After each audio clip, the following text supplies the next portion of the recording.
जय श्री कृष्णा। काशी में एक जगह पर तुलसीदास जी रोज रामचरितमानस का पाठ करते थे। उनकी कथा को बहुत सारे भक्त सुनने आते थे। लेकिन एक बार तुलसीदास जी प्रातःकाल शौच करने जा रहे थे और कोई एक प्रेत से उनका मिलन हुआ। उस प्रेत ने प्रसन्न होकर तुलसीदास जी से कहा कि मैं आपको कुछ देना चाहता हूँ।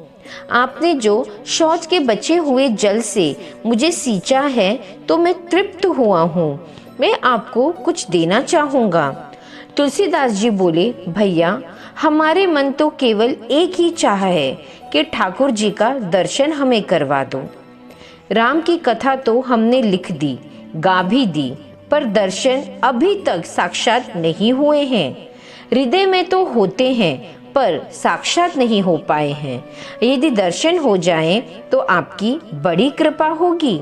उस प्रेत ने कहा कि महाराज, मैं यदि दर्शन करवा सकता तो मैं अब तक मुक्त हो गया होता। मैं खुद ही प्रेत की योनि में पड़ा हुआ हूँ। अगर इतनी ताकत मुझ में होती कि मैं आपको दर्शन करवा देता तो मैं खुद ही मुक्त नहीं हो गया होता।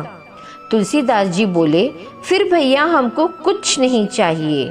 तो उस प्रेत ने कहा, सुनिए महाराज, मैं आपको दर्शन तो नहीं करवा सकता, लेकिन दर्शन कैसे होंगे उसका रास्ता जरूर आपको बता सकता हूँ। तुलसीदास जी बहुत खुश हुए और कहा, कृपा कर बताइए।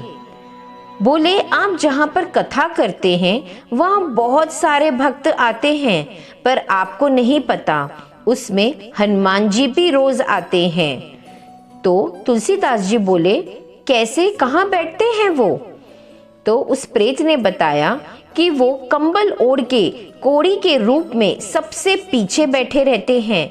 जहाँ लोग चप्पल जूते उतारते हैं वो वहाँ एक कोने में बैठे हुए रहते हैं और पूरी कथा का आनंद लेते हैं। तुलसीदास जी बहुत खुश हुए। उन्होंने सोचा कि आज जब कथा करूँगा तो मैं उनके चरण पकड़ लूँगा। तो जब तुलसीदास जी कथा करने बैठे तो उनका ध्यान वहीं लगा हुआ था कि कब वो व्यक्ति आकर पीछे बैठेगा।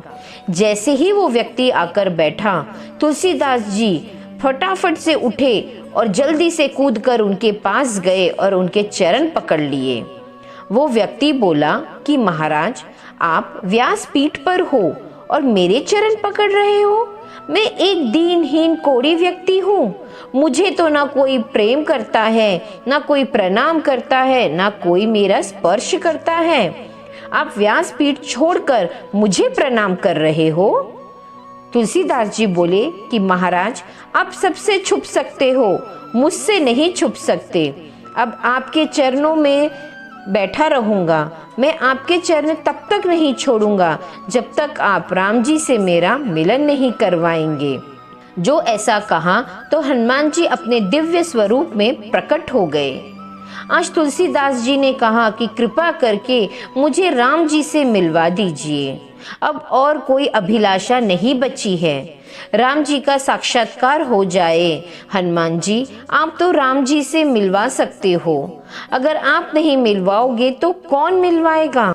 हनुमान जी ने बोला कि आपको राम जी जरूर मिलेंगे और मैं मिलवाऊंगा, लेकिन उसके लिए आपको चित्रकूट चलना पड़ेगा। वहां आपको भगवान जरूर मिलेंगे।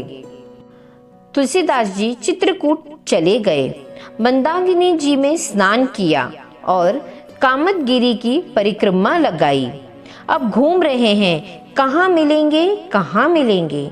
सामने से घोड़े पर सवार होकर दो सुकुमार राजकुमार आए, एक गोरे वर्ण और एक श्याम वर्ण, और तुलसीदास जी इधर से निकल रहे थे। उन दोनों राजकुमारों ने पूछा कि हमको रास्ता बता दीजिए, हम रास्ता भटक गए हैं। तुलसीदास जी उन्हें देखते ही रह गए और फिर उन्हें रास्ता बता दिया और वे दोनों राजकुमार अपने रास्ते निकल गए। फिर तुलसीदास जी चलने लगे और कहने लगे, खोजते हुए घूम रहा हूँ, कब मिलेंगे, कब मिलेंगे। उसी क्षण हनुमान जी प्रकट हुए और बोले कि मिल तो गए। तुलसीदास जी बोले, कहाँ मिले? हनुमान जी ने सिर पकड़ लिया और बोले, अरे अभी मिले थे, जो घोड़े पर सवार राजकुमार थे वो वही तो थे। आपसे ही तो रास्ता पूछा और कहते हो कि कब मिलेंगे। चूक गए और गलती से हम उन्हें पहचान नहीं पाए। ना जाने कितनी बार भगवान हमारे सामने ऐसे ही आते हैं और हम उन्हें पहचान नहीं पाते हैं। इसलिए तो कहा जाता है, सबका कर आदर सम्मान जो तेरे घर आए, क्योंकि ना जाने किस रूप में नारायण मिल जाए। तुलसीदास जी कहते हैं, हनुमान जी आज तो बहुत बड़ी गलती हो गई, फिर कृपा करवाइए, फिर मिलवाइए। हनुमान जी बोले कि थोड़ा धैर्य रखो, एक बार और फिर से मिलेंगे। तुलसीदास जी बैठ गए।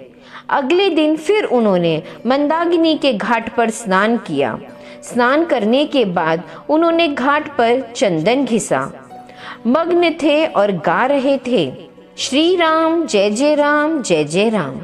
हृदय में एक ही लगने लगी थी कि भगवान कब आएंगे और ठाकुर जी एक बार फिर से कृपा करते हैं।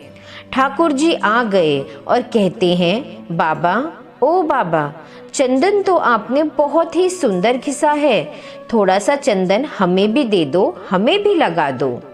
तुलसीदास जी को लगा कि कोई बालक होगा, चंदन घसते देख कर आ गया है, तो तुरंत उन्होंने चंदन ठाकुर जी को दे दिया और ठाकुर जी लगाने लगे। हनुमान जी महाराज समझ गए कि आज बाबा फिर चूक रहे हैं, आज उन्होंने फिर से ठाकुर जी को नहीं पहचाना है। हनुमान जी तोता बनकर आ गए और शोक रूप में घोषणा कर दी, चित्रकूट के घाट पर भई संतन की भीड़, तुलसीदास चंदन घिसे तिलक देते रघुवीर। हनुमान जी ने घोषणा कर दी कि अब मत चूक जाना, आज जो आपके सामने चंदन ग्रहण कर रहे हैं वो साक्षात रघुनाथ हैं। और जो ये वाणी तुलसीदास जी के कान में पड़ी तो वो चरणों में गिर पड़े। ठाकुर जी को चंदन लगाते देखकर वो बहुत ही खुश हो गए। बोले, प्रभु अब आपको नहीं छोड़ूंगा। जैसे ही उन्होंने प्रभु को पहचान लिया, उन्होंने अपना दिव्य स्वरूप प्रकट कर लिया और बस एक झलक उनको देते ही ठाकुर जी अंतर ध्यान हो गए। वो एक झलक अपने मन में बसाकर तुलसीदास जी जीवन भर उनको स्मरण करते रहे। फिर उनके जीवन में कोई अभिलाषा नहीं बची, उनको परम शांति मिली, परम आनंद मिला। जीवन में उनको ठाकुर जी मिल गए तो उन्हें सब कुछ मिल गया। आराम की तलब है तो एक काम कर ले, आ राम की शरण में और राम राम कर ले। इस तरीके से तुलसीदास जी का हनुमान जी द्वारा अपने ठाकुर जी यानी कि रघुनाथ श्री राम जी से मिलन हुआ था। राधे राधे।